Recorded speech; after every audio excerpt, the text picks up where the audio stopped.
सत्य बोलने का अहंकार नहीं, सत्य बोलने का साहस चाहिए।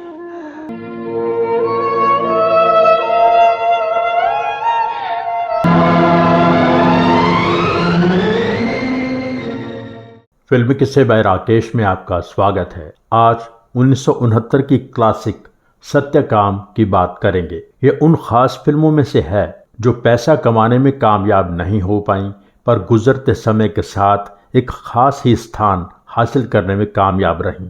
ये भी आप सब ने कई बार देखा सुना है कि इस फिल्म में धर्मेंद्र ने जो काम किया है वो उनका बेस्ट है। निर्देशक ऋषिकेश मुखर्जी खुद भी अपनी फिल्मों में से इस फिल्म को बहुत पसंद करते थे। इस फिल्म से जुड़ी कुछ खास बातें आपके साथ शेयर करते हैं। 1966 की फिल्म अनुपमा के बाद फिर ऋषिकेश मुखर्जी ने धर्मेंद्र और शर्मिला टैगोर को मेन लीड पेयर बना के फिल्म बनाई। इस फिल्म के निर्माता एक तरह से धर्मेंद्र ही थे।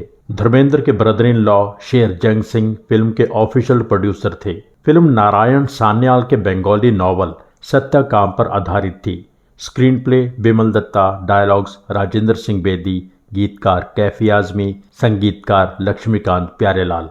कहानी का टाइटल सत्यकाम सत्यकाम जाबाल से लिया गया है। सत्यकाम जाबाल की कथा छांदोग्य उपनिषद में दी गई है। सत्यकाम जब महर्षि गौतम के पास गए तो नियम अनुसार गौतम ने उनसे उनका गोत्र पूछा।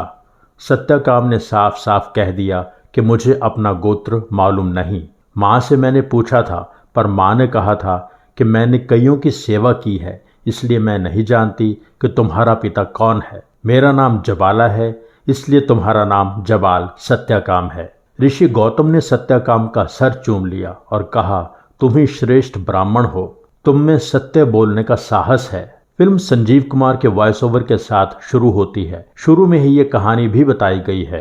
इसके बाद वॉइस ओवर में ही कहानी आगे बढ़ती है। भगवान की खोज में निकले एक आदमी को आवाज आई कि सत्य की खोज ही भगवान को पाने का उत्तम मार्ग है।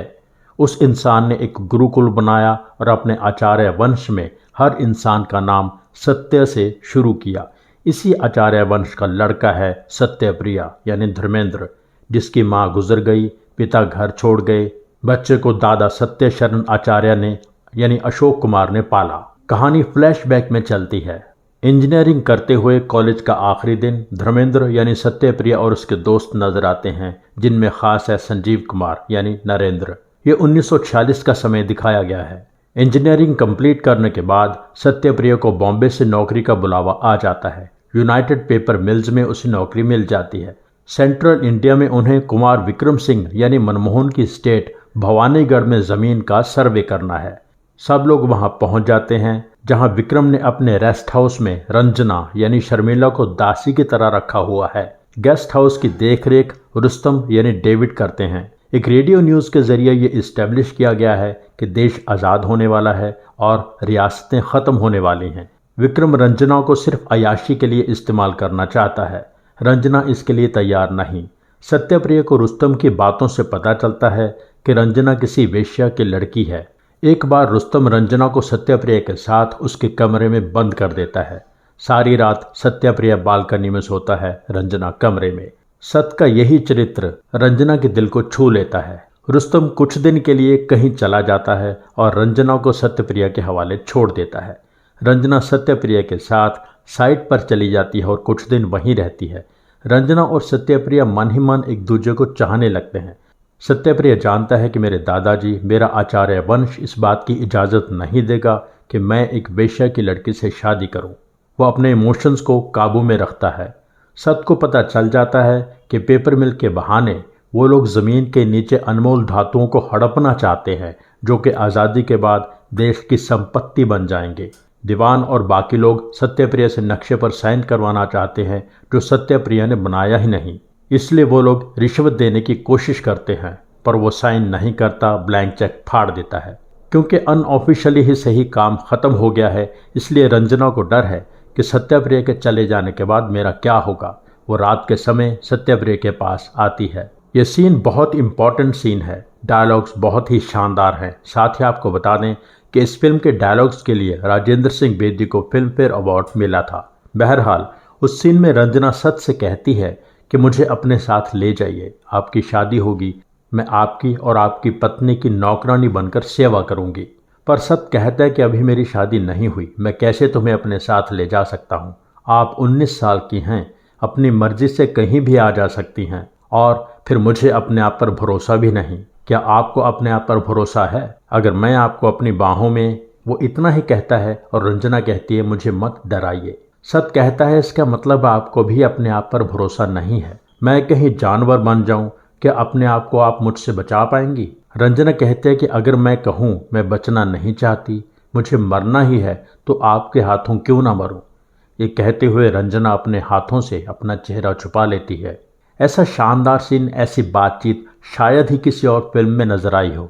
रंजना की बात सुनकर सत गुस्सा हो जाता है और रंजना को कहता है कि आप जाकर सो जाइए।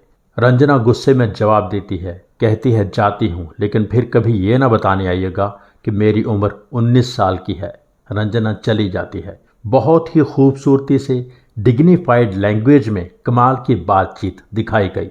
उसी समय रुस्तम रंजना को ले जाने के लिए आ जाता है, कुमार को खुश करने के लिए। रंजना आखिरी बार एक उम्मीद की निगाह से सत्यप्रिया की तरफ देखती है कि शायद सत्यप्रिया मुझे रोक ले, पर सत आंखें झुका लेता है। सुबह सत वहां पहुंचता है और उसको पता चलता है कि सारी रात रंजना को कुमार के कमरे में बंद रखा गया। रंजना कुमार की हवस का शिकार हो चुकी है। सत रुस्तम से कहता है कि मैं रंजना को अपने साथ ले जाना चाहता हूँ, किसी आज़ाद ख्याल लड़के से इसकी शादी करवा दूंगा। रंजना कहती है मैं आपके साथ नहीं जाना चाहती। आप ऊंचे खानदान से हैं, एक वेश्या की लड़की के लिए क्यों परेशान होते हैं। ये बात सतप्रिया को चोट कर जाती है। वो एक बड़ा फैसला लेता है। सतप्रिया कहता है मैं रंजना से शादी करूंगा। समय गुजरता है। 3 साल बाद नरेन से सत की मुलाकात होती है। नरेन और सत की बातचीत बहुत इंपॉर्टेंट है, जिसमें पता चलता है कि सत के साथ उसके दादाजी ने रिश्ता तोड़ लिया है, इस शादी के कारण और किसी और इंसान से पैदा हुए रंजना के बच्चे की वजह से। सत अपने दोस्त को जब ये बता रहा है कि रंजना के साथ क्या हुआ, दोस्त की तहजीब देखिए, वो सतप्रिया के मुंह पर हाथ रख देता है। कहानी में यह भी पता चलता है कि सत ने रंजना को शादी के बाद भी कभी छुआ नहीं है। रंजना इस बात के लिए तड़पती है। कहानी आगे बढ़ती है और सच का साथ देने वाला, रिश्वत ना लेने वाला सत्यप्रिया कई जगह नौकरी करता है। अपने उसूलों के कारण नौकरी छोड़ता रहता है और अपनी ज़िंदगी में तकलीफ़ें बढ़ाता रहता है। कहानी ऐसे मोड़ पर पहुंचती है जहां सत्यप्रिया को नरेन के नीचे काम करना पड़ता है। यहाँ नरेन और रंजना के बीच बहुत प्यारा सीन है, जिसमें नरेन महसूस करता है कि सत्यप्रिया की ईमानदारी का परिवार को दुख झेलना पड़ रहा है। दोनों के बीच बहुत कीमती डायलॉग्स हैं। नरेन कहता है कि सत्यप्रिया वही का वही रहा, खरा सोना। रंजना कहती है वही तो, खरा सोना सोना ही रहता है, जेवर नहीं बनता। जेवर बनाने के लिए थोड़ी सी खोट तो मिलानी ही पड़ती है। कहानी आगे बढ़ती है। सत का अपने कॉन्ट्रैक्टर से झगड़ा चल रहा है। नरेन सत को समझाने की कोशिश करता है कि अपना बिहेवियर बदले, पर सत अपने दोस्त की सलाह नहीं मानता। 1 महीने की छुट्टी से नरेन लौट के आता है तो पता चलता है सत को कैंसर हो गया है। जिस कॉन्ट्रैक्टर से सत का झगड़ा है, वही कॉन्ट्रैक्टर सत की बीवी और उसके बच्चे की देखभाल कर रहा है। कॉन्ट्रैक्टर वो कागज रंजना के सामने रख देता है जिस पर सत्यप्रिया के साइन चाहिए। सत उन पर साइन कर देगा तो रंजना को 25,000 मिल जाएंगे। उन पैसों से वो एक लॉन्ड्री खरीद सकती है, जिसका 400-500 रुपये किराया उसको हर महीने मिल सकता है। उसका घर चल सकता है, बच्चे की पढ़ाई हो सकती है, क्योंकि सत के बचने की उम्मीद नहीं है। सत्यप्रिया को नरेन भी यकीन दिलाता है कि रंजना और बच्चे का ख्याल मैं रखूंगा। नरेन की पत्नी इस बात के लिए तैयार नहीं है। ये बात रंजना सुन लेती है। अब रंजना से बर्दाश्त नहीं होता और अपने पति को सुनाती है कि तुम्हारे सच के रास्ते पर चल के मुझे भीख मांगनी होगी। बच्चे को कैसे पालूंगी? ये कागज साइन हो जाएंगे तो जिंदगी जी पाऊंगी। अगर मेरा बच्चा तुम्हारा बच्चा होता तब भी तुम मुझे इसी राह पर चलने के लिए कहते। सत को खून की उल्टी होती है, उसकी आवाज चली जाती है। यही फिल्म का धर्मेंद्र और शर्मिला के करियर का one of the best scene आता है। सत कागज साइन करके रंजना को दे देता है। रंजना कागज फाड़ देती है। रंजना कहती है तुम जानते थे कि मैं ये कागज फाड़ दूंगी। यहाँ धर्म जी का जो एक्सप्रेशन है वो लाइफ बेस्ट एक्सप्रेशन है। सत्यप्रिया को इस बात का सुकून होता है कि कम से कम उसकी पत्नी तो उसकी सच्चाई के रास्ते से सहमत है। वो खुशी के आंसू सत्यप्रिया के चेहरे पर नजर आते हैं। एक आखिरी बार रंजना सत्यप्रिया के गले लग के रोती है। दादाजी को खबर दे दी गई है, इसलिए दादाजी आ जाते हैं। अशोक कुमार किस लेवल के कलाकार थे आप जानते हैं। आखिरी हिस्से में उनका आना फिल्म का वजन बढ़ा देता है। दादा पोते का सीन बहुत क्लासिक है। कितनी सहजता से दादा अपने पोते के मन से मौत का डर निकाल देता है। सत्यप्रिया गुजर जाता है। बच्चे की जगह मुखाग्नि भी दादा ही देता है। श्राद्ध की बात आती है तो दादा कहता है कि श्राद्ध गांव में होगा, सत की पत्नी और बच्चे को आने की ज़रूरत नहीं। बच्चा इसलिए श्राद्ध नहीं कर सकता क्योंकि वो छोटा है। इस बात पर बच्चा दादाजी से कहता है कि आप झूठ बोल रहे हैं, झूठ बोल रहे हैं। किसी को ऐसा कह देना स्कूल की सबसे बड़ी गाली है। बच्चा कहता है कि मुझसे आप इसलिए श्राद्ध नहीं करवाना चाहते क्योंकि मैं अपने बाबूजी का बेटा नहीं, किसी और का बेटा हूँ। मुझे माँ ने सब बता दिया है। ये बात दादाजी को झंझोड़ देती है। वो कहते हैं कि जिस बात को लोक लाज के डर से मैं कह ना सका, पहली बार सच नहीं बोल पाया, उसी बात को एक माँ ने अपनी औलाद से कह दिया। बिल्कुल सत्यकाम की माँ जबाला की तरह, जिसे मैं नीच कुल की समझता था, आज उसने मुझे समझा दिया कि वो मुझसे कितनी बड़ी है, कितनी महान है। मैं हार गया। पानी का गिलास आता है। दादाजी कहते हैं, हाँ, अब तक मैं प्यासा ही था। इस बच्चे के हाथ से पानी पीऊंगा। और बच्चे के हाथ से दादा पानी पीता है। रंजना आती है दादाजी को प्रणाम करने के लिए क्योंकि दादाजी ने अब जाना है। दादाजी कहते हैं कि प्रणाम क्यों कर रही हो बेटी, चल गाड़ी का समय हो गया है। मेरे कुल की मान मर्यादा की रक्षा करनी है। मेरे कितने दिन बाकी हैं, अब सब कुछ तुम्हें ही संभालना है। दादा रंजना के बेटे को सत्यकाम नाम से पुकारता है और माँ बेटे को अपने साथ ले जाता है। कहानी पूरी होती है। धर्मेंद्र के काम के लिए ये फिल्म जानी जाती है। धर्मेंद्र का काम एक्स्ट्रा ऑर्डिनरी है। शर्मिला टैगोर का काम बहुत ही अच्छा है। ऋषिदा ने अनुपमा में शर्मिला के एक्सप्रेशंस ही इस्तेमाल किए थे, उनके डायलॉग्स बहुत कम थे। इस फिल्म में भी उस किरदार का सारा दर्द शर्मिला ने अपने चेहरे पर दिखाया है। संजीव कुमार उन कलाकारों में से थे जो कैरेक्टर में ऐसे समा जाते थे कि फिर आप भूल जाते हैं कि कोई फिल्म चल रही है। संजीव कुमार ने अपने दोस्त की हर सही गलत बात को अपनी आंखों से दिखाया है। अशोक कुमार तो एक्टिंग का स्कूल थे। बच्चे के रोल में सारिका का काम बहुत अच्छा था।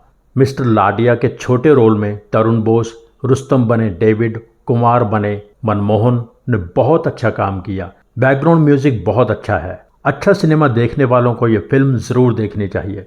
फिल्म के कुछ नेगेटिव पॉइंट्स ये हैं कि फिल्म में सिर्फ 3 गाने हैं, वो भी इंटरवल से पहले। इंटरवल के बाद कोई गाना नहीं है, हालांकि फिल्म में गाने की जगह भी नहीं थी। गाने अच्छे होने के बावजूद पॉपुलर नहीं हो पाए। फिल्म बहुत लंबी है, ड्रैग हो जाती है। बीच का काफ़ी पोर्शन छोटा किया जा सकता था। सत्यप्रिया अपनी पत्नी से प्यार करता है, मन से उसको अपना लेता है, पर कभी तन से नहीं अपना पाता। उसके इस प्यार के लिए रंजना तरसती रहती है। ये बेचैनी दर्शक अपने साथ लेके जाता है। फूल और पत्थर, आंखें जैसी फिल्में देखने के बाद दर्शक धर्मेंद्र के इस अंदाज से निराश हुए। यही कारण रहा कि इस फिल्म के बाद धर्मेंद्र को प्योर कमर्शियल सिनेमा और मसाला फिल्मों का हीरो बनना पड़ा। अपने अंदर के असली एक्टर को दबाकर अपने स्टार स्टेटस को संभालना पड़ा। इस कारण ना जाने धर्मेंद्र से और कितना अच्छा काम होने से रह गया। 1969 की क्लासिक सत्यकाम से जुड़ा ये एपिसोड यहीं पूरा होता है। एपिसोड लाइक कीजिए, शेयर कीजिए, कमेंट कीजिए। Thank you so much for watching.